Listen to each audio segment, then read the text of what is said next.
நலம் தானா. இந்த நிகழ்ச்சிக்கு ஆதரவு வழங்குவோர் பாடி கிளினிக்,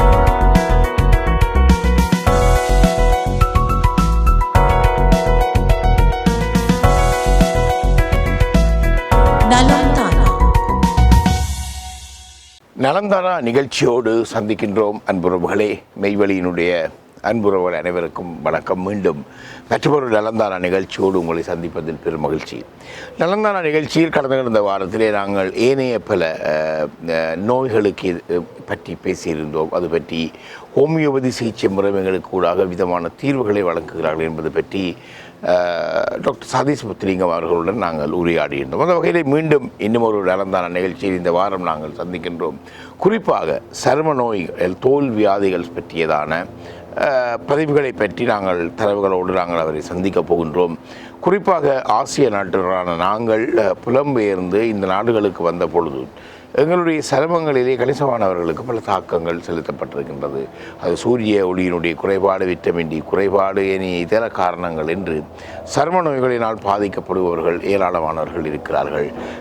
பலர் இதற்கான தீர்வுகளை தேடி ஓடிக்கொண்டிருக்கக்கூடிய நிலை இருக்கின்றது. ஹோமியோபதி பக்க விளைவுகள் இல்லாமல் இயற்கை முறைமை கூடாக அல்லது இயற்கை முறைமைக்கு மிக நெருக்கமான வகையிலே விதமாக இந்த சரும நோய்கள், தோல் வியாதிகளிலிருந்து எங்களை பாதுகாக்கலாம் என்பதை பற்றித்தான் இந்த வாரத்திலே முழுக்க இந்த நலந்தான நிகழ்ச்சியிலே நாங்கள் பேசப் போகின்றோம்.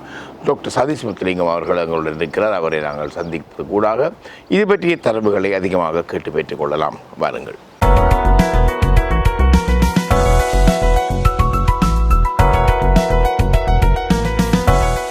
மீண்டும் நலந்தானா நிகழ்ச்சியில் வைத்தியர், ஹோமியோபதி வைத்தியர் சதீஷ் முத்துலிங்கம் அவர்களுடன் மீண்டும் ஒரு சந்திப்பை நாங்கள் ஏற்படுத்தியிருக்கிறோம்.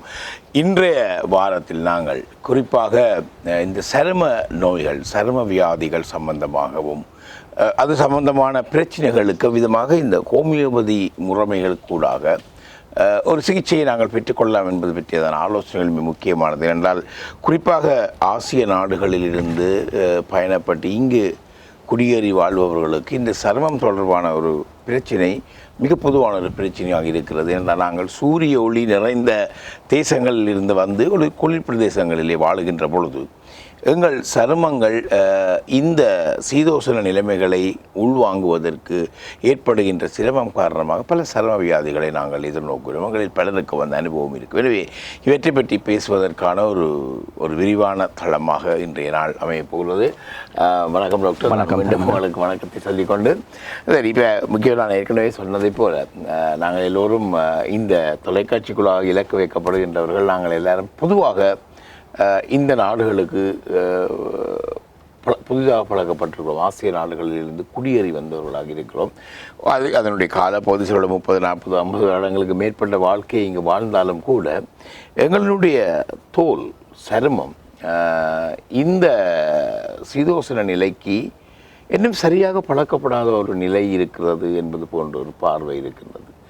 ஒரு ஹோமியோபதி சிகிச்சை அளிப்பவராக நீங்கள் எப்படி பார்க்குறீங்க? இந்த சருமம் சம்பந்தமாக ஆசிய நாட்டவர்களுக்கு இங்கே அந்த சருமம்ன்றது பொதுவான பிரச்சனை தானா, இல்லாட்டி இதை எப்படி நீங்கள் பார்க்குறீங்க? ஓம் சாமண்ணா, முதலாவது நேயர்களுக்கு வணக்கம். இந்த சருமம் தான் எங்களோட உடம்புலேயே இருக்கும் மிகப்பெரிய ஆர்கன். எங்களை ஃபுல்லாகவே கவர் பண்ணியிருக்கிறது இந்த ஸ்கின் தான். இந்த ஸ்கின் நிறைய விதங்கள் வியாதிகள் எங்களுக்கு உட்செல்லாமல் எங்களை பாதுகாப்பதோடு எங்களோட சமநிலையை பேணுவதற்கு இந்த ஸ்கின் மிகவும் எங்களுக்கு ஒரு வெளிப்படையாக ஒரு ஃபென்ஸ் மாதிரி தான் எங்களை பாதுகாத்து கொண்டிருக்கின்றது. அப்போ இந்த ஸ்கின் என்ன காரணங்களுக்காக டிஸ்டர்ப் ஆகின்றது, அதாவது எங்களோட லைஃப் ஸ்டைல், எங்களது உணவு முறை, எப்படி பலவிதமானதுகளை சொல்லிக்கொண்டு போகலாம். ஒவ்வொன்றாக சில இந்த நாட்டில், அதாவது வெளிநாடு, இப்போ யூகேயை பொறுத்தவரையில் இதில் காணப்படும் இங்கே நாங்கள் ஸ்கின்னில் என்னென்ன இருக்கும் என்ற சில விதமான கட்டங்களை நாங்கள் பார்த்தால் கொஞ்சம் இலகுவாக இருக்கும். பொதுவாக இந்த நாடில் ஆக்னி என்று சொல்கிறோம், அதாவது பருக்கள், அதுகள் இருக்கின்றன. அடுத்ததாக அலோபேஷியா அரோட்டா என்று சொல்லி இப்போது இள வயதினர் ஒரு 7-8 வயது குழந்தைகளுக்கு கூட இந்த தலையில் ஒரு பேட்சாக போய்கொண்டு அலோபேஷியா அரோட்டா என்று கூறுகின்றோம். அடுத்ததாக அட்டாபிக் டெர்மடைட்டிஸ், இதை தான் நாங்கள் எக்ஸிமா என்று கூறுகின்றோம். யூகேயில் அளவுக்கு அதிகமான குழந்தைகள் முதல் பெரியவர்கள் வரை இந்த எக்ஸிமாவுக்கு ஆளாகி இருக்கின்றார்கள். அது மாத்திரமல்லாமல் சொரியாசிஸ், சொரியாசிஸும் எங்கள் மக்களிடையே இன்று அளவுக்கு அதிகமாக காணப்படுகின்றது. அடுத்து ரெய்னால்ட்ஸ் என்று சொல்லுகின்றோம், இதுவும் ஒரு விதமான தோல்வியாதி தான். அடுத்ததாக ரொசேசா என்று கூறுகின்றோம், இது நெற்றியிலும் அதே போல் மார்பக அதே மாதிரி பின் பகுதியில் பெரிய பெரிய பிம்பிள்ஸாக வருகின்றது. இதையும் தவிர ஸ்கின் கேன்சர் என்று கூறுகிறோம், அதுவும் சில விதமான காரணங்களால் ஸ்கின் கேன்சர்கள் ஏற்படுகின்றது. இதையும் தாண்டி விட்டிலிகோ வெண்குஷ்டம் என்று கூறுகின்றோம். இவைதான் இந்த நாட்டில் அளவுக்கு அதிகமாக எங்கள் மக்களிடையே காணப்படுகின்றது. அப்போ இந்த வியாதிகள் ஏன் எங்களுக்கு வரணும் என்பதை நாங்கள் தெரிந்து கொள்ள வேண்டும். முதலாவதாக இந்த ஸ்கின்னின் செயற்பாடுகள் என்ன என்பதை நாங்கள் கட்டாயம் தெரிந்தால்தான் அந்த செயற்பாடுகளை டிஸ்டர்ப் பண்ணாத வேலைகளை நாங்கள் செய்யக்கூடியதாக இருக்கும். இந்த ஸ்கின்னானது உடலின் நீர்த்தன்மையை டீஹைட்ரேட் ஆகாமல் பாதுகாப்பதற்கு மிகவும் உறுதுணையாக இருக்கின்றது. அப்போ அதை பாதிக்கும் எந்த வேலையுமே நாங்கள் செய்யக்கூடாது. அடுத்ததாக உடம்பில் எங்கேயோ ஒரு வலியோ ஏதாவது ஒரு சென்சேஷன் ஏற்பட்டால் கூட இதை முதலாவது உணர்த்துவது இந்த ஸ்கின் தான். அதை பற்றி அநேகமானவர்கள் தெரிவதில்லை. அடுத்ததாக பாக்டீரியல் வைரல் இன்ஃபெக்ஷன், இதுவும் வராமல் எங்களது ஸ்கின் எங்களை பாதுகாக்கின்றது. அடுத்து உடல் சமநிலை, சீரான சமநிலை, இந்த வெப்பத்துக்கு ஏற்ற மாதிரி கோல்டாக இருந்தாலோ அல்லது ஹாட்டாக இருந்தால் கூட இது சமமாக இருப்பதற்கு இந்த ஸ்கின் எங்களுக்கு ஒரு பாதுகாவலனாக இருந்து கொண்டு தான் இருக்கிறது. உடல் வெப்பநிலையை சமப்படுத்துவதிலே தோலினுடைய பங்கு மிக மிக முக்கியமானது. அப்போ எங்களுக்கு கூட டூ கோல்டாக இருந்தால் கூட டூ ஹாட்டாக இருந்தால் கூட உடனடியாக முதலாவது சென்ஸை எங்களுக்கு உணர்த்துவது தான் இந்த ஸ்கின். அப்போ இவ்வளவு பெரிய வேலையை செய்பவருக்கு நாங்கள் என்ன பரிகாரம் செய்கின்றோம், இதுதான் நாங்கள் முதலாவதாக நாங்கள் பார்க்க வேண்டும். இந்த இடத்துல இன்னொரு முக்கியமான விஷயம், இந்த தோல் என்றது இப்போ எல்லாரும் யோசிக்கிறோம், இந்த உடம்புக்கு மேலே இருக்கிற தோல் என்று. இப்போ இந்த நகங்களில் சில பேருக்கு தோல்கள் ஏற்படுகின்ற இந்த சரும நோய் நகங்கள்லையும் பிரதிபலிக்கிற தன்மை இருக்குது. சிலோட நகங்களுக்கு மட்டும் பிரத்யேகமாக சில நிறம் மாறுகின்ற தன்மைகள் அல்லது ஒரு வகையான பூச்சி அரிக்கிறது போல விடயங்கள் இருக்கிறது, சொரியாஸ் போன்ற விஷயங்கள் இருக்கிறது. இந்த ரெண்டும் ஒரே தாக்கத்தால் வருகிறதா இல்லாட்டி ரெண்டுக்கும் ஒவ்வொரு விதமான பாதிப்புகள் இருக்கிறதா? நார்மலியா இந்த ஸ்கின்னையும் நெயிலையும் நாங்கள் ஒன்றாகத்தான் பார்ப்போம். இதுவும் ஒரு விதமான தோல் தான், இதையும் நாங்கள் ஒரு விதமாகத்தான் நாங்கள் பார்ப்போம். இந்த உடல் உறுப்புகள் சில விதமான சமிஞ்சைகளை எங்களுக்கு கொடுத்து கொண்டு இருக்கும். உதாரணமாக நெயில், இந்த நிகமானது சுரசுரப்பாகவோ அல்லது பேல் ஒயிட்டாக இருந்தாலோ நாங்கள் அனிமிக் என்று கூறுகின்றோம். அதே போல் சில விதமான ஹார்ட் டிஸார்டர் இருந்தால் கூட நிகழ் காட்டுகின்றது. இதை நாங்கள் அறிந்து கொள்ள வேண்டும். அப்போது எங்கள் உடம்பு என்பது தலை முடியிலிருந்து கால் வரை ஒரே உடம்பு தான். ஒவ்வொரு பகுதியும் என்ன மெசேஜ் கூறுகின்றது என்பதை நாங்கள் அறிந்து கொண்டால் சொல்யூஷன் எங்களுக்கு ஈஸியாக இருக்கும். அப்போ இந்த ஸ்கின்னுக்கு நாங்கள் எவ்வளவு முக்கியத்துவம் கொடுக்கின்றோமோ அதையே நாங்கள் சரியாக செய்யும் பட்சத்தில் நெயிலும் பெட்டர் ஆகின்றது. ஏன்னா ரெண்டும் ஒன்றோடு ஒன்று பிணைந்த ஆக்கள் தான். சரி, இப்போ இந்த சரும சம்பந்தமாக வியாதிகள், சரும நோய்கள் குறிப்பாக ஆசிய நாட்டிலிருந்து இங்கே வந்தவர்களுக்கு மிக அதிகமாக இந்த தாக்கம் ஏற்படுகின்றது என்றால், இங்கே ஏற்கனவே இருக்கக்கூடிய இங்கே ஆங்கில முறைமை சார்ந்த இந்த வைத்தியம் இதற்கான விதமான தீர்வை கொடுக்கிறது. ஏன்னா சில பேருக்கு பல பேர் இந்த ஆங்கில முறை வைத்தியத்திலே சருமம் ஒரு தற்காலிகமான மாறுதலை ஏற்படுத்துகிறது. ஆனால் மீண்டும் பின்பு அதே விதமான சரும நோய்கள் அவர்களை தொற்றிக் கொள்வதாக பலர் குறிப்பிடுகின்றார்கள். இந்த ஆங்கில முறை வைத்தியம் விதமான தீர்வை கொடுக்கிறது இந்த சரும நோய்களுக்கு. அதாவது ஆங்கில மருத்துவ முறையும் மிக சிறந்த ஒரு மருத்துவ முறை தான். அவர்கள் இதை எவ்வாறு அணுகின்றார்கள், அதாவது ஒவ்வொரு மருத்துவ முறையும் அதை பார்க்கும் விதம் கொஞ்சம் டிஃப்ரெண்ட்டாக இருக்குது. நாங்கள் ஒரு காயினை மேலே போட்டால் நாங்கள் அதை ஹெட் என்று பார்த்தால் இன்னொரு மருத்துவ முறையில் அதை டெய்லாக பார்ப்பார்கள். அதே மாதிரி தான் ஆங்கில மருத்துவத்தை பொறுத்தவரைகள் அவர்கள் டைரெக்டாக சில ஆக்களுக்கு இன்ஃபெக்ஷன் அதிகமாக இருக்கும் பட்சத்தில் ஆன்டிபயோட்டிக்ஸ் பரிந்துரைக்கப்படுகின்றது, ஆன்டி ஹிஸ்டமின் கொடுக்கப்படுகின்றது. லேசர் ட்ரீட்மெண்ட், சிலர்களுக்கு சொரியாசிஸோ அல்லது எக்ஸிமாவோ அளவுக்கு அதிகமாக இருக்கும்போது லேசர் ட்ரீட்மெண்ட் நடைபெறுகின்றது. அதே போல் மெடிக்கேட்டட் க்ரீம்கள், ஹைட்ரோகோட்டோசோன் போன்ற க்ரீம்கள் பரிந்துரைக்கப்படுகின்றன. மாய்ஸ்சரைசர் க்ரீம்கள் பரிந்துரைக்கப்படுகின்றது. அது மாத்திரமல்லாமல் ஸ்டெராய்ட்ஸ் க்ரீம் ஃப்ரீக்வெண்ட்டாக அளவுக்கு அதிகமாக தாங்க முடியாத தன்மை இருக்கும் பட்சத்தில் ஸ்டெராய்ட்ஸ் க்ரீமாகவோ அல்லது ஓரலாக உட்கூட எடுக்கும்படி கொடுக்கப்படுகின்றது. இதையும் தாண்டி கடைசி முறையாக முடியாத கட்டத்தில் சில விதமான கண்டிஷன்களுக்கு மாத்திரம், வெரி லிமிட்டட் கண்டிஷனுக்கு மாத்திரம் சர்ஜிக்கல் ப்ரொசீஜர்களை அவர்கள் செய்கின்றார்கள். இல்லை இப்போ அப்போ இந்த ஆங்கில முறை இந்த க்ரீம் நீங்கள் சொல்கிற மாதிரி பல்வேறு விதமான க்ரீம் அல்லது இதர விஷயங்கள் பக்கவிளைவுகளை ஏற்படுத்தக்கூடியதாக இருக்கும். அந்த தோலிலே தொடங்கி அது பக்கவிளைவுகள் வரக்கூடிய வாய்ப்புகள் இருக்குதா? அதாவது நாங்கள் ஊரில் எங்களுக்கு தெரிந்த விடயங்கள் தானேன்னா, ஸ்கின்னை வந்து நாங்கள் உடனடியாக க்ளோஸ் பண்ணணுமே ஆனால், உடனடியாக நாங்கள் அடைத்தோமே ஆனால் அது லங்ஸோடு டைரக்ட் கனெக்ஷனை ஏற்படுத்தியிருக்கின்றது. அப்போது ஸ்கின் மாறும் பட்சத்தில் எங்கள் லங்ஸ் ப்ராப்ளங்கள் ஆஸ்மாவாக, வீசிங்காக, சைனஸாக ஒரு மாற்றம் அடையலாம். அப்போ அதை நாங்கள் செய்யாமல் ஜென்டில் ஹீலிங், ஏன் இந்த ப்ராப்ளம் எனது உடலுக்கு வந்தது என்பதை அறிந்து நாங்கள் செய்யும் பட்சத்தில் அது ஒரு பெர்மனன்ட் கியூராக லைஃப் லாங் வராத ஒரு பிரச்சனையாக நாங்கள் பார்க்கக்கூடியதாக. நேரடியான மாற்றத்துக்கு மருத்துவங்களை பாவிக்கக்கூடாது, மருந்துகளை பாவிக்கக்கூடாதுன்னு சொல்கிறீங்களா? அதாவதுன்னா மருந்துகள் என்பது எல்லா மருத்துவ முறையும் வந்து சேஃபான மருத்துவ முறைகள் தான். ஆனால் எதையும் தொடர்ந்து நாங்கள் விடாமல் பாவிக்கும் பட்சத்தில் தான் அதன் தாக்கம் அளவுக்கு அதிகமாக இருக்க போகின்றது. இப்போ எங்களுக்கு ஒரு ப்ராப்ளம் என்று வரும் பட்சத்தில் தான் நாங்கள் வைத்தியரை நாடுகின்றோம். அப்போ அதனால் வந்து மருத்துவ முறையில் பிழை இல்லை. எங்களுக்கு ஏன் இந்த வியாதி வந்தது என்பதை அறிந்து அதற்கு தேவையான சொல்யூஷனை நாங்களே தேடும் பட்சத்தில் வந்து மருந்துகள் நாங்கள் அந்த அளவுக்கு நாங்கள் பாவிக்க வேண்டி வராது, தேவைப்படாது. இப்போ நாங்கள் என்னென்னு கேட்டால் கடைசி வரைக்கும் எல்லாம் முத்தி எக்ஸ்ட்ரீம் லெவல் ஆன பிறகு தான் நாங்கள் மருத்துவரிடம் போவோம். அதுக்கு பிறகு ஒரு வைத்தியருடைய நாங்கள் இருக்க மாட்டோம். தொடர்ந்து இவருடைய ஒழுங்காக பார்க்குறதில்ல, மற்றவர் பார்க்குறாண்டு அதுக்கு போவோம். அங்கேயும் போய்ட்டு திருப்தி அடைய மாட்டோம். தென் இன்னொரு வைத்திய முறைக்கு போவோம், ஆயுர்வேதம் போவோம், ஹோமியோபதி போவோம், சித்தா போவோம், திருப்பி இன்னொரு மருத்துவ முறைக்கு போவோம். காரணம் என்னென்னு கேட்டால் எங்களுக்கு குயிக்காக ஒரு சொல்யூஷன் தேவைப்படுகின்றது. உடல் அவ்வாறு இயங்காதன்னா பாடி கேட்பதை நாங்கள் சரியாக உணர்ந்து கொடுக்கும் பட்சத்தில் அவர் தன்னைத்தானே ரிப்பேர் பண்ணி கொண்டு போவார்.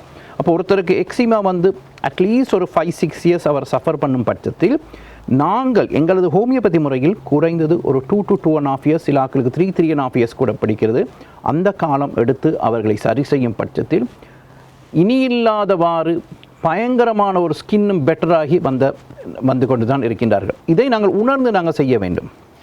ஹோமியோபதி முறைமைக்குள்ளாக 2-2.5 வருடங்கள் 3-3.5 வருடங்கள் காண சிகிச்சை அளவு இருக்குதுன்னு சொல்கிறீங்க. என்ன ஆங்கில மருத்துவ முறையில் இல்லாத என்ன முறைமையினை இந்த தோல் சர்மம் சம்பந்தமான நோய்களுக்கு ஹோமியோபதி பாவிக்கிறது? நாங்கள் பேசிக்காக டாபிக்கல் அப்ளிகேஷன், வெளியால் நாங்கள் எதையுமே பூச கொடுப்பது குறைவு, தேவை ஏற்படாது. ஆனால் பேஷண்ட்டை பொறுத்தவரையில் அவர்களுக்கு பூசி பழகினவர்களுக்கு பூசாமல் கொடுக்கும் பட்சத்தில் அவர்கள் திருப்தி அடைய மாட்டார்கள். அப்போது பூசுவதற்கு நாங்கள் சொல்லுவது தான் பேசிக்காக நீங்கள் கோகோனட் ஆயில், உங்களுக்கு கோகோனட் ஆயில் அலர்ஜி இல்லாமல் இருக்கும் பட்சத்தில் கோகோனட் ஆயிலை நீங்கள் பாவீங்கள், அல்லது ஆங்கில மருத்துவத்தில் கொடுக்கப்படும் மாய்ஸ்சரைசர் க்ரீம் இருந்தால் அதை நீங்கள் பாவீங்கள், அல்லது பியூர் வேஸ்லின் இருந்தால், அல்லது அலோவேரா க்ரீம் இருந்தால் இதை நீங்கள் பாவீங்கள். ஆனால் உள்ளுக்கு நாங்கள் என்ன செய்கின்றோம் என்றால், இந்த 5 எக்ஸிமா கேசஸ் இல்லாட்டி 5 சொராய்சஸ் கேசஸ் வரும் பட்சத்தில் 5 நபர்களும் டோட்டலி டிஃப்ரெண்ட்டாக தான் இருப்பார்கள். அப்போ யூனிக்கான ட்ரீட்மெண்ட் தான் இந்த ஹோமியோபதியில் ஏற்படுகின்றது. அப்போ ஒவ்வொரு நபருக்கும் எப்போது இது ஏற்பட்டது, ஏன் ஏற்பட்டது, எதனால் ஏற்பட்டது, என்ன செய்தால் இது அதிகரிக்கின்றது, என்ன செய்தால் கூடுகின்றது. இப்போதெல்லாம் பார்த்தீங்கன்னா சம்மர் வந்தாலே சிலருக்கு வந்து எக்ஸிமா அள்ளி போட்டுக்கொண்டே இருக்கும். எங்களுக்கும் அளவுக்கு அதிகமான கால்ஸ்கள் வந்து கொண்டே தான் இருக்கும். காரணம் என்ன, இந்த காலப்பகுதி வந்து அள்ளி போடும், அதாவது வோல்கேனோவை போன்றது. வோல்கேனோ ஒரு காலத்தில் கக்குவார், ஒரு காலத்தில் அமர்ந்து இருப்பார். இப்போ நாங்கள் என்ன பார்க்குறோம்னா, ஏன் இந்த வோல்கேனோ இவருக்கு வர வேண்டும்? எல்லாருக்கும் தானே எப்படி என்ற வோல்கேனோ வரணும். அப்போ ஏன் இவருக்கு இந்த இரப்ஷன் வந்திருக்கின்றது? அந்த இரப்ஷன் என்ன என்பதை கண்டுபிடிச்சு அதைத்தான் நான் பழைய வீடியோக்கள் கட் என்று கூறுகின்றேன். ஏன்னா கட் என்பது டிஸ்டர்ப் ஆகும் பட்சத்தில் பலவிதமான உருமாறிய நிலைகளில் பல வடிவங்களில் வியாதிகள் வந்து கொண்டு தான் இருக்கும்.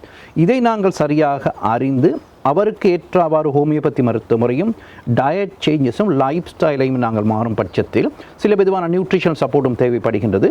கொடுக்கும் பட்சத்தில் அவர்கள் பூர்ணமாக குணமடைந்து செல்கின்றார்கள். இல்லை, என்னோடு பேசுகின்ற பொழுது பலர் தெரிவித்த விஷயம் என்னென்னு சொன்னால், இப்போ இந்த தோல் சம்பந்தமான பிரச்சனை பொழுது இங்கே நீங்கள் சொல்கிற மாதிரி க்ரீம் கொடுக்குறார்கள். அந்த க்ரீமை பாவிக்கின்ற பொழுது அது ஏதோ ஒரு ஈரழிப்பாக, ஒரு ட்ரை ஸ்கின் இல்லாத மாதிரி, இல்லை அந்த வியாதி இல்லாத போல் இருக்கும். ஆனால் 2 நாள் 3 நாட்களுக்கு அந்த க்ரீமை பாவிக்காது விட்டால் மீண்டும் ஒரு விதமான கடி அல்லது ஒரு விதமான படர்ச்சி தோலிலே ஏற்படுவதாக சொல்கிறார்கள். ஆனால் இலங்கைக்கு விடுமுறைக்கு செல்லுகின்ற பொழுது எந்த க்ரீமும் பாவிக்காமல் தங்களுக்கு அந்த தோலிலே அந்த அந்த வியாதி தெரிவது அல்லது அதுக்கான அறிகுறிகள் தென்படுவது நின்று போய் விடுகிறது. மீண்டும் இந்த நாட்டுக்கு வந்தவுடன் மீண்டும் தொற்றிக்கொள்ளி விடுகிறது என்ற கருத்துப்பட சொல்கிறார்கள். இதுக்கு பின்னால் இருக்கக்கூடிய மருத்துவ முறைமை என்னவா இருக்கும்? என்ன அதாவதுன்னா வெரி பேசிக்காக இந்த நாட்டு டெம்பரேச்சரும் நம்ம நாட்டு டெம்பரேச்சரையும் பார்க்கும்போது எங்களை ஊரில் வந்து குறைந்தது எல்லாமே 30 டிகிரிக்கு மேலே தான் இருக்கின்றது. இங்கே எங்களுக்கு 20 டிகிரிக்கு மேலேயே அது எப்பயாவது ஒருக்க தான் போகும். இந்த வருடம் எங்களுக்கு அதுவும் இல்லை. ஸோ விட்டமின் டி வந்து உடம்பில் அளவுக்கு அதிகமாக படும் பட்சத்தில் vitamin D deficiency, vitamin D குறைபாடு கூட எங்களது இன்ஃப்ளமெண்ட்ரி கண்டிஷன், அதாவது நோய்கள் அதிகரிக்கும் தன்மைக்கு ஒரு காரணியாக அமைகின்றது. அப்போது இந்த நாட்டில் எங்களுக்கு விட்டமின் டி ஆக லக்காகத்தான் இருக்கின்றது. அது மாத்திரமல்லாமல் எங்களது வாழ்க்கை முறை இந்த நாடுகளில் பொறுத்த வரைக்கும் நாங்கள் வந்து ஃபார்ம் கோழியாகத்தான் நாங்கள் வாழ்ந்து கொண்டே இருக்கின்றோம். அப்போ ஃபார்ம் கோழியாக இருக்கும் பட்சத்தில் நிறைய மருந்து மாத்திரைகள் தேவைப்படும் தான். அப்போ நாங்கள் ஊருக்கு போனோன்னா நாங்கள் நாட்டுக்கோழியாக மாறுகின்றோம். அது கப்பல் ஆஃப் டேஸ்லேயே வந்து ஸ்கின் பொலிவாகி பக்காவான இருக்கும். சிலருக்கு மாத்திரம்தான் அந்த வெதர் ஒத்து வராமல் போகின்றது. அது நாங்கள் சன் அலர்ஜி என்று கூறுகின்றோம். அதை தவிர நீங்கள் சொன்ன கருத்தில் வந்து 100% உண்மை இருக்கின்றது. இது வெப்பமான கண்ட்ரி, இப்போ இலங்கைக்கு மாத்திரமில்லை, நீங்கள் ஸ்பெயினுக்கோ போர்ச்சுகலுக்கு போனால் கூட அவர்கள் பெட்டராக ஃபீல் பண்ணுகிறார்கள். காரணம் இந்த ஹை சன்லைட் வந்து பாரிய தாக்கத்தை ஏற்படுத்துகின்றது அவர்களுக்கு. இப்போ ஆசியா நாட்டை சேர்ந்தவர்களுக்கு இந்த சூரிய ஒளியும் விட்டமின் டியும் இந்த மிக அதிகமாக தேவைப்படுகின்றது. அது குறைகின்ற பொழுது இந்த சர்ம வியாதி தவிர்க்க முடியாது என்கின்ற ஒரு கூற்றுக்கு வரலாம் இல்லையா? கட்டாயமாக அந்த சர்ம வியாதிகள் மாத்திரமல்ல, இன்ஃப்ளமேட்டரி கண்டிஷன் இருக்கிற மூட்டு வியாதிகள் கூட, ஸ்கின் ப்ராப்ளங்கள், எல்லா வியாதிகளுமே இந்த நாடுகளில் அளவுக்கு அதிகமாக தான் நம்மளுக்கு இருக்குது. காரணம் எங்களது வாழ்க்கை முறை டோட்டலாக பிழைச்சிருக்கின்றது. இந்த வாழ்க்கை முறையை நாங்கள் மாற்றாத பட்சத்தில் எங்கே போனாலும், இப்போ நாங்கள் இலங்கைக்கு போனால் கூட டெம்பரரியாக 3 வீக்ஸ் 4 வீக்ஸ் மேலே எங்களால் அங்கே இருக்க முடியாது. சரி 6 வீக்ஸ் இருந்தாலும் அது வரைக்கும் பெட்டராக இருப்போம். திருப்பி இங்கே வந்து இங்கே தான் வாழணும். அப்போ ஏன் இந்த நாட்டில் நான் வியாதி இல்லாமல் இருக்க முடியுமா முடியாதா என்று கேட்டால் வியாதி இல்லாமல் வாழலாம். ஆனால் அதுக்கு நான் என்னை தயார்படுத்தி கொள்ள வேண்டும். தயார்படுத்தி கொண்டால் டெஃபினெட்லியாக விட்டமின் டியும் நாங்கள் அதுக்கு சப்ளிமெண்டேஷன் எடுத்து ஆன்டி இன்ஃப்ளமெண்ட்ரின்னு கூறுகின்றோம், ஒமேகா 3 இவைகள்லாம் எடுத்து நாங்கள் பெட்டராகிக் கொள்ளலாம். இல்லை இப்போ நீங்கள் சொல்கிற சரி. இப்போ இன்னொரு விஷயம், நீங்கள் இப்போ ஹோமியோபதிக்குள்ளால் நாங்கள் வெளியில் க்ரீம் கொடுக்குறது இல்லை, உள்ளுக்குள்ளால் மருந்தை கொடுக்குறோம்னு சொல்லி, இப்போ ஏற்கனவே இந்த உள்ளுக்குள்ளே மருந்துகள் எடுக்கிறத தவிர்க்க வேண்டும். எனவே அந்த உள்ளுக்குள்ளால் எடுக்கிற மருந்துகளால் நிறைய ஏனைய உடல் பாகங்களில் தொற்றுக்களோ அல்லது ஒரு சைடு எஃபெக்ட்ஸோ வருகுது. அப்போ க்ரீம் கொஞ்சம் ஒரு சேஃபானதுன்ற கருத்துப்பட மக்கள் நினைப்பவர்கள் இருக்கிறார்கள். மீண்டும் ஏற்கனவே பல வியாதிகளுக்கு உள்ளக மருந்து எடுக்கின்றவர்கள் மீண்டும் இந்த சரும நோய்க்கும் ஹோமியோபதி உள்ளக மருந்தை சிபாரிசு செய்கிறது. அது இந்த மருந்து என்ற உணவு சார்ந்த மருந்தை சொல்கிறீங்களா, இல்லாட்டி இதுக்கான ஸ்பெஷலான மருந்து சொல்கிறீங்களா? அதாவதுன்னா உணவு என்பது சிறந்தது, உணவே மருந்து என்று கூறுகின்றோம். ஆனால் இன்றைக்கு இந்த உணவை வந்து பல காரணங்களாக பழுதடைந்திருக்கின்றது. ஜியோமோ மோடிஃபையராக இருக்கலாம், அல்ட்ரா ப்ரோசஸ் என்று கூறலாம், அளவுக்கு அதிகமாக மோனோசைட் உப்புக்கள் சேர்க்கப்பட்ட உணவுகளாக இருக்கலாம். ஸோ இவையே இப்போது எங்கள் உடம்பை வந்து நச்சாக்க மாறிக்கொண்டிருக்கின்றன. இந்த நாங்கள், அதாவது அது ஏஷியன் கண்ட்ரியிலிருந்து இடம்பெயர்ந்து இங்கே வந்த நாங்கள் இன்னமும் வந்து காய்ச்சலோ தடுமல் வந்தால் முதலாவது மல்லி தண்ணி குடிப்போம். அப்போ மல்லி தண்ணி குடிப்பது நல்லதா இல்லையான்னு கேட்டால் நல்லது தான். அதே மாதிரி தான் எங்களோட ஹோமியோபதி மருந்து எங்களது இம்யூனிட்டியை மல்லி தண்ணி குடித்தால் எவ்வாறு எங்களது நோய் எதிர்ப்பு சக்தியை கொஞ்சம் கொஞ்சமாக அதை தூண்டுகின்றதோ அதே மாதிரி ஒரு பக்க விளைவும் இல்லாமல் தான் எங்களோட ஹோமியோபதி மருந்து வேலை செய்கின்றது. ஸோ எங்களோட ஹோமியோபதி மருந்து வந்து முழுமையாக ஆரோக்கியமான நபரில் டெஸ்ட் பண்ணப்பட்டது தான். நாங்கள் அனிமலில் செக் பண்ணப்படலை. அதனால் வந்து நீங்கள் சேஃபாக எடுக்கலாம். இந்த வியாதி இருக்கும் வரை மாத்திரம்தான் இந்த மருந்து எடுக்க வேண்டும். அதுக்கு பிறகு நீங்கள் எடுக்க தேவையில்லை. ஒரு விதமான பக்க விளைவுகளும் இல்லை. அதை 100% ஹோமியோபதி உறுதிப்படுத்துகிறது. அது WHO வந்து கூறுகின்றது. அதே மாதிரி இல்லாமல் நிறைய டேட்டாக்கள் இருக்கிறது, பார்க்கக்கூடியதாக இருக்கும். பாடி கிளினிக். நீங்கள் ஆரோக்கியமாக இருக்க வேண்டுமா? இந்தியா இலங்கை சென்றும் வைத்தியம் செய்து மாற்றமில்லையா? பல விருதுகளை வென்று முடியாது என்று கைவிடப்பட்ட பலருக்கு பலவிதமான மாற்றங்களை ஏற்படுத்தும் மாற்றுமுறை மருத்துவர் சதீஷ் முத்துலிங்கத்திடம் சென்று பாருங்கள். ஆட்டிசம், எக்ஸிமா, வெண்குஷ்டம், சொரியாசிஸ் போன்ற பல நோய்களிலிருந்து விடுபட அழையுங்கள். டாக்டர் சதீஷ் முத்துலிங்கம் 078892600. மேலதிக விவரங்களுக்கு visit on bodyclinic.com. நலம் தானா. இந்த ஆசிய நாட்டவர்களுக்கு பிறக்கின்ற குழந்தைகளுக்கு அவர்கள் வைத்தியசாலையில் பிறந்த காலம் அதாவது ஒரு கிழமை 2 கிழமையிலிருந்து இந்த எக்ஸிமா என்ற நோயால் அவதிப்படுகிறார். பொதுவாக பிறந்த குழந்தைகளுக்கு வெயிலில் கொண்டு விட்டமின் டி எல்லாம் கொடுத்து அப்படி நடக்கிறது இல்லை. அப்போ இதை ஜெனட்டிக்காக வரக்கூடிய வாய்ப்பு இருக்கா இந்த இப்படியான எக்ஸிமா போன்ற சர்ம வியாதிகள்? நார்மலி என்ன ஜெனட்டிக்ஸ் என்ற வரைவிலக்கணம் கூறும்போது ஒரு வியாதி கடந்த 5 தலைமுறையில் தொடர்ந்து விடாமல் வரும் பட்சத்தில் தான் எக்ஸிமாவை நாங்கள் ஜெனட்டிக்ஸ் என்று கூறுகின்றோம். அப்போ இந்த குழந்தையின கட் எங்கே டிஸ்டர்ப் ஆனது என்பது நாங்கள் முதலாவது பார்க்க வேண்டும். இப்போ பார்த்தீங்கன்னு சொன்னால் அநேகமான குழந்தைகள் நேச்சுரல் பர்த் அல்லாமல் சி செக்ஷனில் தான் அவர்கள் பிறக்கின்றார்கள். ஸோ சி செக்ஷனில் பிறக்கும் போது சில காரணங்களுக்காக சி செக்ஷன்கள் போகப்படுகின்றது. சி செக்ஷனில் பிறக்கும் போது என்ன கூறப்படுகின்றதுனால் தாய்க்கு எந்த ஒரு மருந்தை கொடுத்தாலும் அது 2 நிமிடத்தில் சேயை சேருவதாக கூறப்படுகின்றது. அப்போ ஆல்ரெடியே குழந்தை பிறப்பதற்கு முன்னே அந்த கட் என்பது டிஸ்டர்ப் ஆகின்றது. இந்த டிஸ்டர்பான கட் குழந்தை பிறந்து தாய்ப்பாலை குறைந்தது ஒரு 2 மாதம் எடுக்கும் பட்சத்தில் இந்த கட் தன்னைத்தானே ரிப்பேர் பண்ணி போய்கொண்டே இருக்கும். ஆனால் அநேகமான தாய்மார்களுக்கு இங்கு பிறந்தவுடன் அவர்களுக்கு தாய்ப்பால் கொடுக்க முடியாத நிலை ஏற்படுகின்றது. அப்போ அங்கேயும் என்ன பார்க்கும்போது பட்சத்தில் ஆர்டிஃபிஷியல் மில்க் தான் அவர்களுக்கு செல்கின்றது. அப்போ அந்த தாய்ப்பால் நல்லமா அல்லது புட்டிப்பால் நல்லமா என்று பார்த்தால் தாய்ப்பாலை மிஞ்சுவதற்கு ஒன்றுமே இல்லை.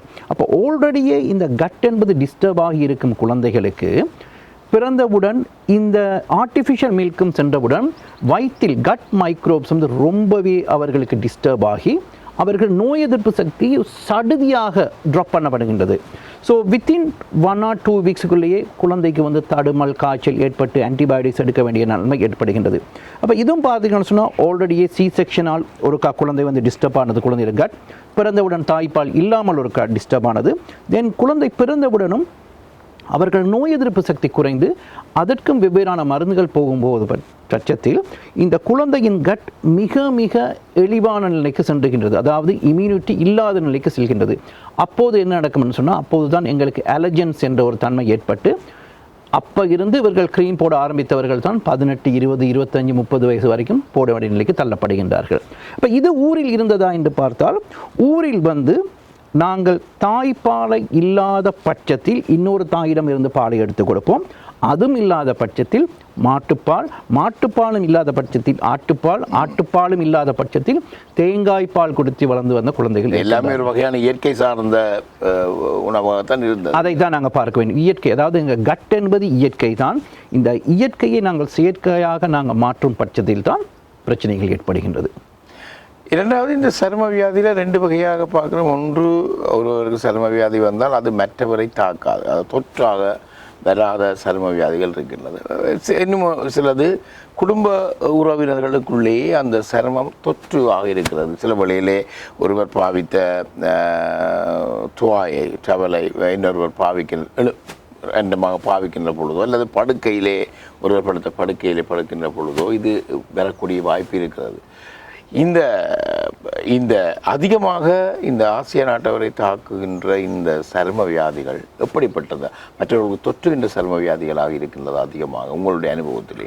அதாவது அண்ணா, நான் என்ன பார்ப்பேன் என்றால் எல்லோருடைய நோய் எதிர்ப்பு சக்தியும் அளவுக்கு அதிகமாக உச்சத்தில் இருக்கும் பட்சத்தில் உங்களுக்கு என்ன வியாதி இருந்தாலும் எனக்கு அது வராது. காரணம், எனது எதிர்க்கக்கூடிய தன்மை இருக்கின்றது. அப்போ ஏன் எனக்கு வந்தது உங்களுக்கு வருகின்றது? இப்போ கோவிடை பற்றி நாங்கள் பார்த்தோம். கோவிட் பார்த்தா ஒரே வீட்டில் இருக்க 3 பேருக்கு வந்திருக்கு, 2 பேருக்கு வரல. அப்போ எல்லாருக்கும் வந்திருக்க தானே வேணும். தென் அவர்களை நாங்கள் செக் பண்ணி பார்க்கும்போது விட்டமின் டி டெஃபிஷியன்சி என்பது அளவுக்கு அதிகமாக அவர்களுக்கு இருக்கும் பட்சத்தில் அவர்களுக்கு ஏற்படுகின்றது. வியாதி கட்டாயம் ஒரு மனிதனுக்கு வந்துட்டு செல்லணும், அப்போதுதான் இந்த எதிர்ப்பு சக்தி அதிகரிக்கும். அப்போ ஒருவருக்கு வந்தால் கட்டாயம் எனக்கு வரும் என்று சொல்லி கேட்டால் இல்லை, வராமல் தடுக்கலாம். வராமல் எவ்வாறு தடுக்கலாம்? சில விதமான ப்ரிகாஷன்கள் தேவை. அதைவிட எனது நோய் எதிர்ப்பு சக்தியை அளவுக்கு அதிகமாக வைக்கும் பட்சத்தில் எந்த வியாதிக்கும் நான் பயப்படாமல் போரிடலாம். அப்போ குழந்தைகளுக்கு இந்த வியாதிகளை சரும வியாதியோ இல்லை ஏனைய வியாதிகளோ, குறிப்பாக சரும வியாதி வந்து போவது அவர்களின் நோய் எதிர்ப்பு சக்திக்கு நல்லதுன்னால் அதை வருகின்ற பொழுது அதிகம் பயப்பட தேவையில்லைன்னு சொல்கிறீங்களா? எந்த ஒரு வியாதியும் கண்டுதான் பேஷண்ட் பயப்படவே கூடாதுன்னா, ஏன் இது வந்தது என்பதை அறிந்து அதற்கு தேவையான சப்போர்ட்டை கொடுக்கும்போது பாடி தானே ரிப்பேர் பண்ணிக்கொள்வார்கள். அதுக்கு தான் சரியான மருத்துவ ஆலோசனைகள் நீங்கள் பெற வேண்டும் என்று கூறுகின்றோம். என்றால் சில இடங்களில் கை வைத்தியம் வந்து எங்களுக்கு உதவி புரியும். ஆனால் சரியான ஒரு அட்வைஸ் எடுத்துக்கொண்டு சரியான பாதையில் நாங்கள் செல்கின்றோமோ என்று பார்க்கும் பட்சத்தில் வியாதியிலிருந்து மீண்டு வரக்கூடியதாக இருக்கும். இப்போ வெளிநாடுகளை பொறுத்தவரை, அது யூகேயை பொறுத்தவரையில் அளவுக்கு அதிகமாக அநேகமான நமது ஆக்களுடைய வீட்டில் இருப்பது தான் இந்த மோல்டு என்று கூறுகின்றோம். இந்த மோல்டு வந்து it is a silent killer என்று கூறப்படுகின்றது. சில கவுன்சில்கள் பார்த்தீங்கன்னா வீட்டை போயிட்டு 25,000 30,000 பவுண்ட்ஸ் ஃபைன் அடிக்கின்றார்கள். காரணம் என்னென்னா, இந்த மோல்டு வந்து மறைமுகமாக நோய் எதிர்ப்பு சக்தியை குறைப்பாக கூறப்படுகின்றது. இப்போ எங்களோட ஃபேமிலியை நாங்கள் பார்த்தோம்னு சொன்னால் அநேகமான நாங்கள் வந்து இருக்கும் வீட்டின் கண்டிஷன் வந்து மிகவும் மோசமாகத்தான் இருக்கின்றது. நாங்கள் சொல்லுவோம் சில ரூம்களில் வந்து மோல்டு இருக்குது, நாங்கள் அந்த ரூம் பாவிப்பது இல்லை என்று சொல்லி. ஆனால் எக்ஸ்போஷர் நாங்கள் ஒருக்கா போய் வந்தால் கூட சயின்ஸ் இன்னொரு பக்கமும் சொல்கின்றது, ஒரு 1 பவுண்ட் குத்திக்கு இடையான மோல்டு வந்து 100 ஆரோக்கியமான நபர்களை அது ஆக்கிரமிப்பதாக கூறப்படுகின்றது. அந்தளவு அது சீரியஸானது தான். அப்போ அந்த மோல்டு வராமல் இருக்கணும் என்று சொன்னால் முதலாவது பில்டிங் வந்து நாங்கள் ஸ்ட்ராங்காக இருக்கணும். நிறைய பேர் வந்து டெம்பரரி அக்கமடேஷனில் இருக்கலாம் அல்லது வந்து ரெண்ட் வீடுகளில் இருக்கலாம். கட்டாயம் உங்களது லேண்ட்லோர்டு அல்லது கவுன்சிலோடு கதைச்சி இந்த மோல்டுக்கு தேவையான சப்போர்ட்டுகளை நாங்கள் செய்யும் பட்சத்தில் மென்மேலும் இந்த மோல்டு தாக்கத்தால் நோய்கள் அதிகரிப்பதை நாங்கள் தவிர்க்கக்கூடியதாக இருக்கும். இந்த மோல்டு என்பது சைலண்ட் கில்லர். நிறைய பேர் அதை பற்றி கதைப்பதே இல்லை. ஆனால் மோல்டை நாங்கள் இல்லாமல் பண்ணும் பட்சத்தில் கூட எங்கள் நோய் எதிர்ப்பு சக்தி பக்காவாக அதிகரிக்கும். மோல்டு இல்லாமக்களுக்கு இந்த வீட்டினுடைய ஹீட்டிங் சிஸ்டமும் ஒரு முக்கியமான விஷயம் என்று சொல்கிறாங்களா? ஹீட்டிங் சிஸ்டம்னா மற்றது இந்த மோல்டுக்கு வந்து ஆன்டி மோல்ட் ஸ்ப்ரே இருக்கின்றது. அதை நாங்கள் ஒழுங்காக இந்த சுவரை ஒழுங்காக கொத்தி தென் அதற்காக பூசி செய்யும் பட்சத்தில் பெட்டராக இருக்கும். ஆனால் சில லேண்ட்லோர்டு என்னென்னா மேலால் ஒரு பெயிண்டை மாத்திரம் பூசி விட்டு சென்று விடுவார்கள். நிறைய லேண்ட்லோர்கள் வந்து இருக்கும் டெனண்ட்டை வந்து ப்ளேம் பண்ணுவார், நீங்கள் வீட்டுக்குள்ளே குக் பண்ணுவீங்கன்னு சொல்லி. வீடே நாங்கள் ரெண்ட்டுக்கு ஆயிரம் பண்ணி வீட்டில் குக் பண்ணி நிம்மதியாக இருப்பதற்கு தான். அதுவும் எங்களுக்கு அலோவ் பண்ண முடியலை என்று சொன்னால் எவ்வாறு இருக்க முடியும்? ஆனால் வீடுகள், அதாவது நீங்கள் மோல்ட் டாக்ஸிசிட்டி டெஸ்ட் செய்து பார்க்கலாம். நீங்கள் லோக்கல் கவுன்சிலை நீங்கள் ரீச் பண்ணி இந்த வீட்டில் மோல்ட் இருக்கா இல்லையா, இதன் தாக்கம் எந்த அளவு இருக்குது என்பதை கூட நாங்கள் அறிந்து கொள்ளலாம்.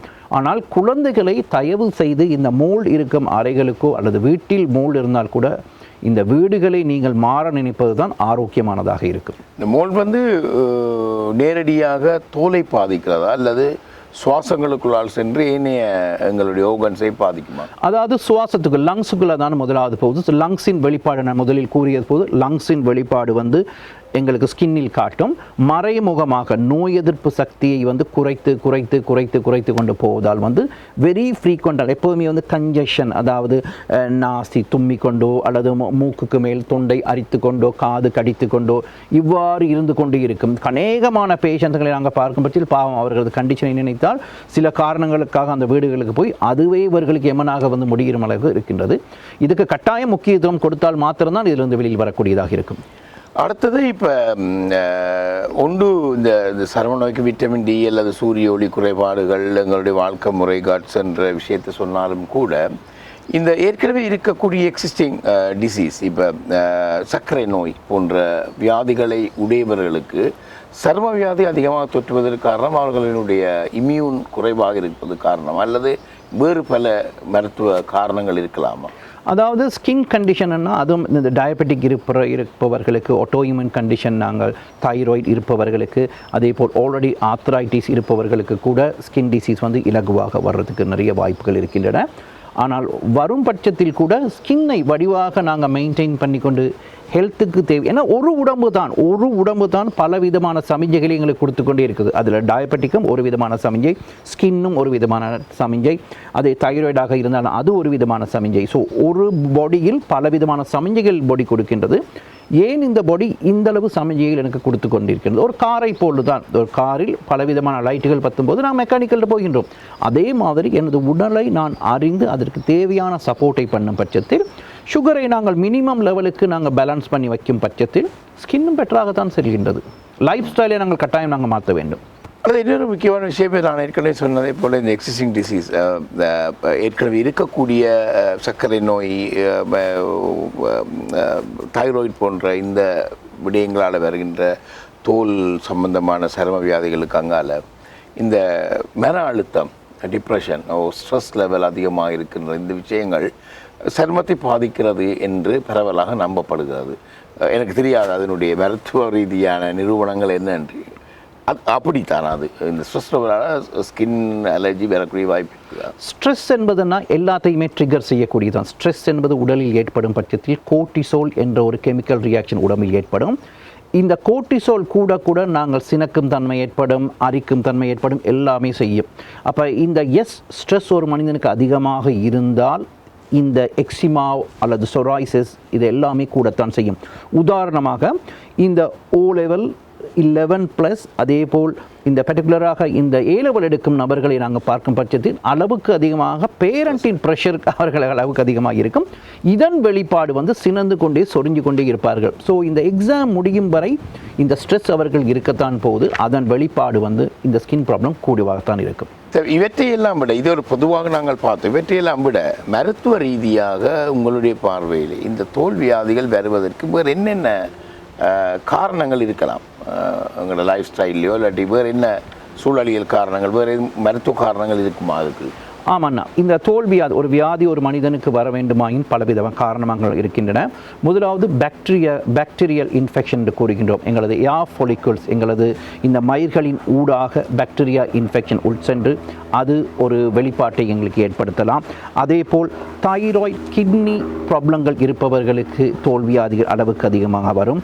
இம்யூனிட்டி கண்டிஷன் என்று கூறுகின்றோம்.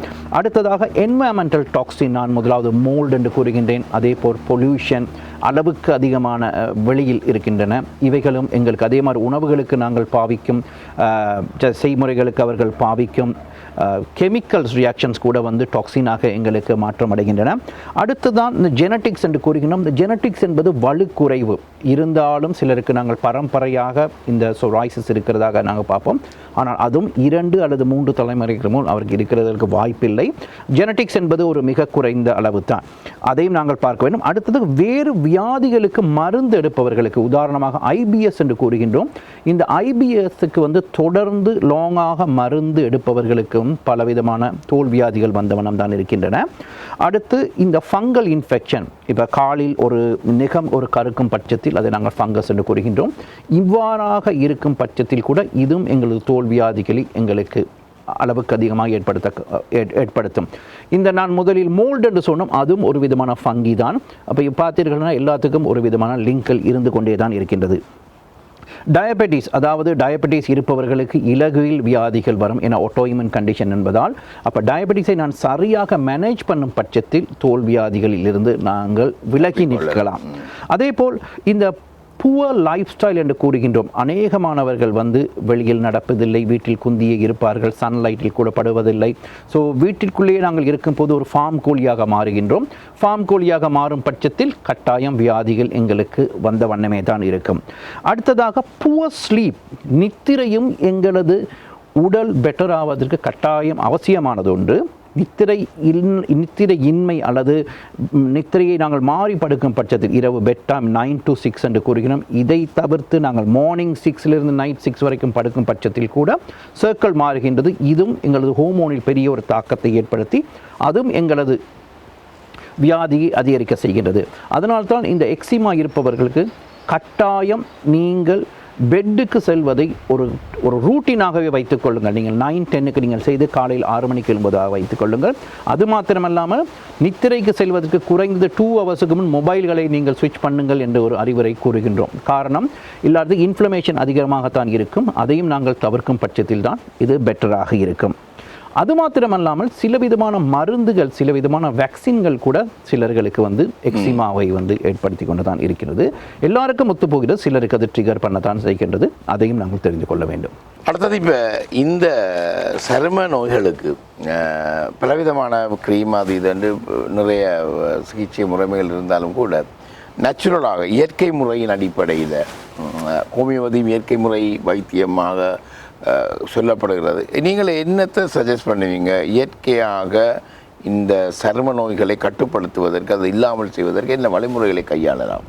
அதாவதுனா எந்த மருத்துவ முறையும் எனக்கு தேவையில்லை அப்படின்னு சொல்லும் பட்சத்தில் அது சிறந்தது தான். அதற்கு சில விதமான வழிமுறைகளை நாங்கள் பயன்படுத்துவது சிறந்ததாக இருக்கும். முதலாவதாக வீட்டை சுத்தமாக கொஞ்சம் ஹைஜீனாக நாங்கள் வைத்துக்கொள்வது சிறந்தது. ஹைஜீன் என்னும் பட்சத்தில் உடனடியாக நாங்கள் இந்த ஆன்டி பாக்டீரியல் ஸ்ப்ரேயை பாவித்து க்ளீன் பண்ணுவது அது சுத்தம் அல்ல. நேச்சுரலாக எண்ணத்தை பாவித்து நாங்கள் க்ளீன் பண்ணலாம் என்பதை நாங்கள் வைத்துக்கொள்வது சிறந்ததாக இருக்கும். அதேபோல் சிலருக்கு வீட்டில் ஏர் ஃப்ரெஷ்னர் நாங்கள் பாவிக்கும் பட்சத்தில் அது கூட கட்டை டிஸ்டர்ப் பண்ணி அலர்ஜென்சி உருவதாக பலவிதமான எக்ஸிமாக்கள் கூறுகின்றார்கள். ஸோ இவ்வாறான ஆக்களை தவிர்த்து இதுக்கு பதிலாக ஒரு ஊதுபத்தியை பற்ற வைக்க முடியுமா, இவ்வாறான நேச்சுரல் என்னென்ன பண்ண முடியுமாக இருக்கோ அது சிறந்ததாக இருக்கும்.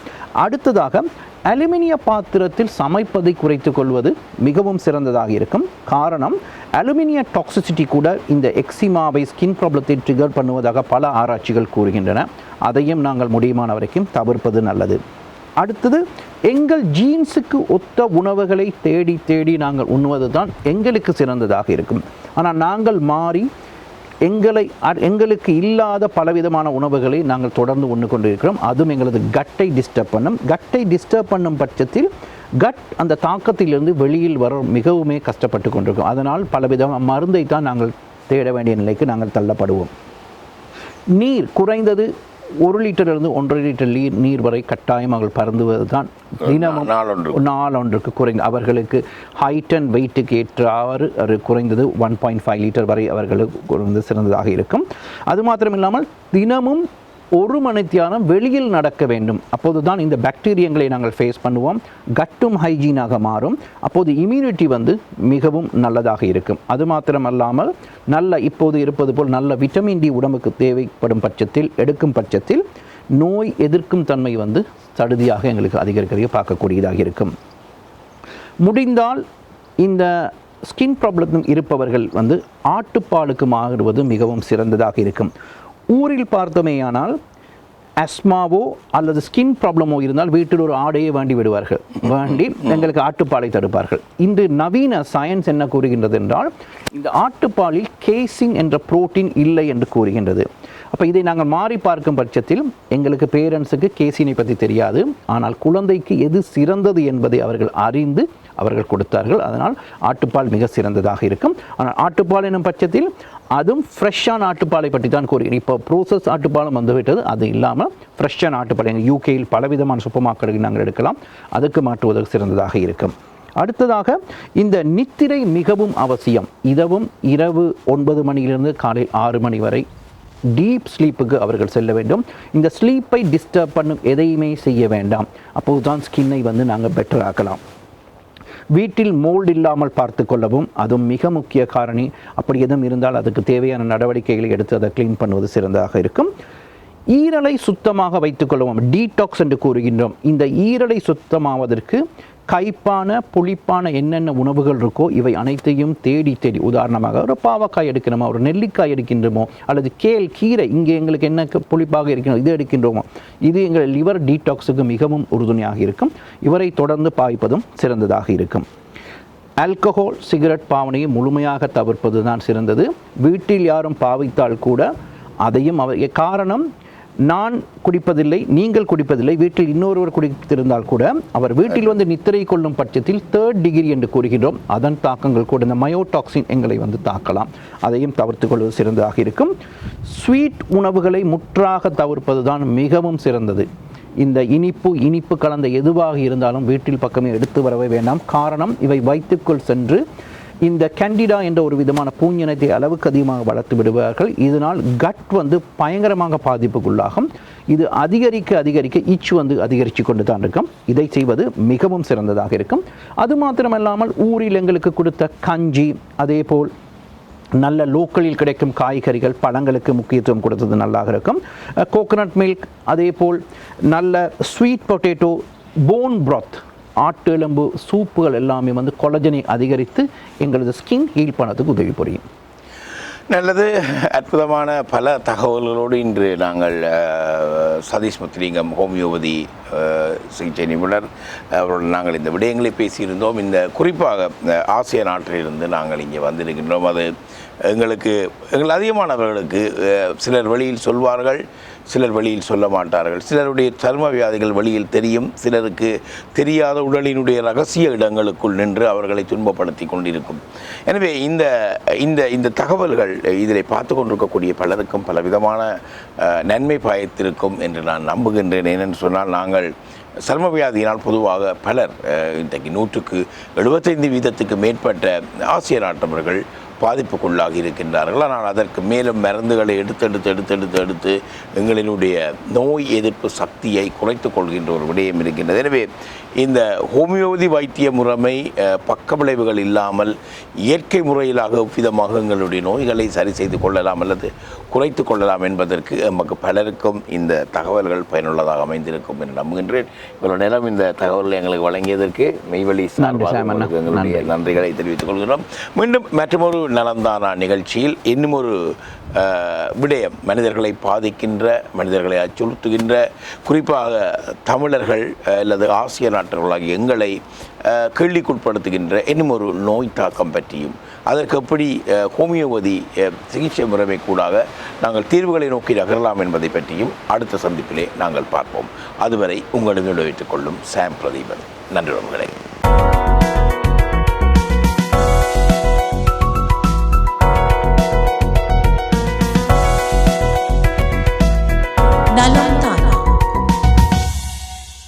இந்த நிகழ்ச்சிக்கு ஆதரவு வழங்குவோர் பாடி கிளினிக்.